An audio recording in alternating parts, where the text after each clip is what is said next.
But obviously, what you see in the last few years, in the last maybe 7-10 years, a lot of public as well as private institutions have tried to create an entrepreneurial ecosystem. So automatically, whether it's the the Atal initiative by the government, whether it is the Atal community initiatives, whether it is the AICT as well, that being rather active in this particular process of ensuring that there's a lot of innovation culture that's built up. I think some universities, some institutions are definitely trying their best.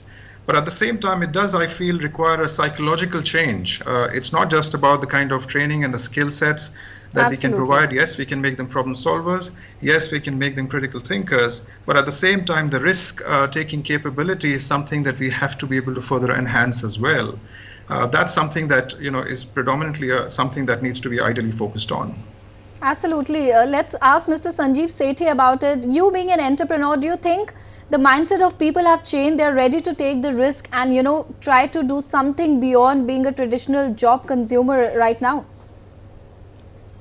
So, Priyanka, actually, if I look at it, there have been a lot of young entrepreneurs who are adding it. They are building up with new ideas. You see a lot of initiatives, let's say, coming in the healthcare domain, where a lot of young entrepreneurs are coming up with new age solutions as far as the healthcare goes. Similarly, just to answer on the legal side, just to add to.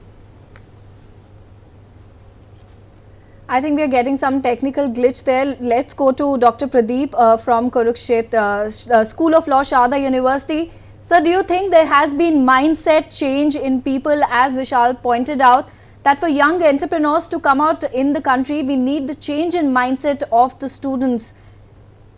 Yeah, I also see that mindset change, because initially legal education was primarily 3 years legal education. Then some 30 years back, 5 years legal education was started in India. And the basic course which was initiated was BA LLB, 5 years. The focus was on sociology, political science, and some art subject. Later on, as economy picked up, there were demand in the corporate sector also. So students started picking up BBA LLB and BCom LLB also. So I see in future that students will take more these courses of BBA and BCom LLB, which equips a student with knowledge of business as well as law. This will help in creating jobs as well as in their business acumen, because standalone BBA gives an insight into business studies, but BBA LLB and BCom LLB, they give twin advantage to student, as that is business studies as well as they can understand legal aspects of business. Absolutely. Thank you for giving us perspective from the legal entrepreneurship. Mr. Sanjeev Sethi, we got some technical glitch there. Now that we have you back on the show, would you like to continue? Sure. So what I was mentioning was that as far as legal ventures goes, you will have a lot of opportunities as far as the digitization of records go. There will be a lot of contracts which will be drafted using artificial intelligence. And those are the areas where I see a lot of opportunity for young entrepreneurs. There will be areas around, let's say, biotechnology, filing IPRs around that area, digitizing records. So for a lot of legal graduates, that would those avenues would be open. What I'd also like to add, Priyanka, is I like the viewers to get more information about certain venues that are open to them. For example, the government of India has something called startupindia.gov.in. There's a site that they can go to, and that has a lot of information of how the government of India is really helping budding entrepreneurs, including free courses that I mentioned there. There is the Indus Entrepreneurs, which is called the TIE, which also helps young budding entrepreneurs. There is Springboard 91. In fact, interestingly, the government of India also has a scheme called Young Entrepreneurs Scheme. It's called YES, but it is largely for entrepreneurs wanting to set up something on the biotechnology side. So anybody who's looking to start up their own operation, besides obviously looking at the critical aspects which Vishal mentioned in terms of the mindset, they should also do a lot of research in terms of what are the venues which are open both within the private sectors as well as by the government. For example, I know Amity Business School, for example, does a lot of incubation of young entrepreneurs where they can incubate their entire venture in the premises, and I've heard that they do soft funding also. So those are some of the venues that I think young entrepreneurs should consider, whether legal or looking at other function as well. Thank you, Priyanka. Absolutely. Vishal, would you like to add, do you think, although the government, public and private sectors, which Sanjeev just mentioned, do you think the young entrepreneurs should set out for entrepreneurship in the riskier times which is right now? Would you tell them to go for it?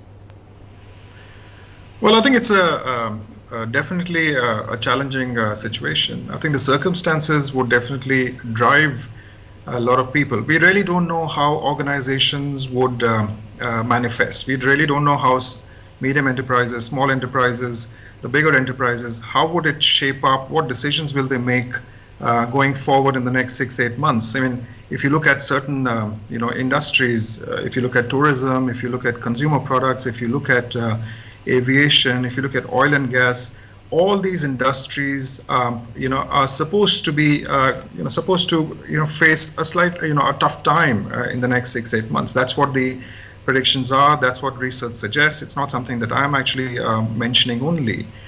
So automatically, it's quite possible that, students with the right skill sets, with the right mindset, with the right kind of facilitation. So, for example, we have something called Propel at BMM Munjal University, and the idea here is very simple.